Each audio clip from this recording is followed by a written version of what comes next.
Сәлеметсіңдер ме балалар? Қалдарың қалай? Бүгін мен сендерге алғыр мысық жайлы ертегі көрсетпекшімін. Көруге дайынсыңдар ма?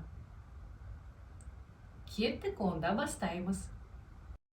Бірде алғыр мысық үйде терезе алдында қала шамдарына қарап отырса, бөлме ішінен таңғажайып әуен естіледі. Құлағы елең ете қалып, жан-жағына қарай бастайды. Ол әуеннің қайдан шығып жатқаны оған қызық болып, іздеуге кіріседі. Жүгіріп шыршаның жанына келеді. Әуен бұл жерден шықпаған.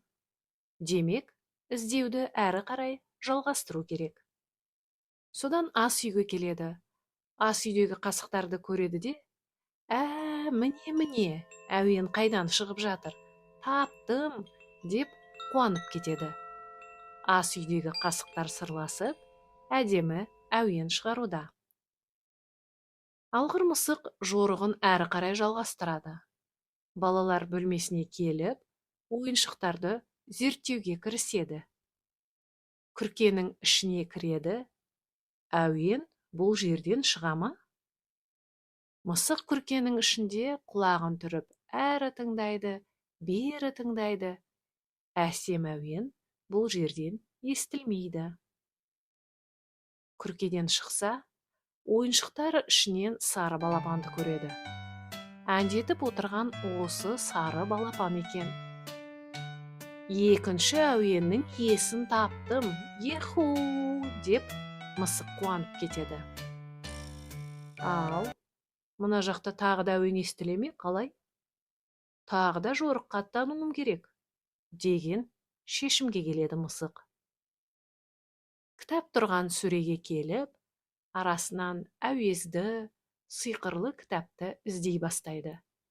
Таптым-ау сиқырлы кітапты деп, парағын ашып, оқи бастайды. Алғыр мысық енді тапқан сиқырлы қазынасын тастап кете ме? Барлығын жинап, өзіне жастықтардан үй жасап, өз үйінде әуезді ән тыңдап, сиқырлы кітап оқып, бақытты ғұмыр кешіпті. Қалай? Менің дайындаған ертегім ұнады ма? Өте жақсы. Сендерге ұнады деген ойдамын. Ал енді ұйқының уақыты жақындады. Енді ұйықтайық. Келесі кездескенше қош сау болыңдар.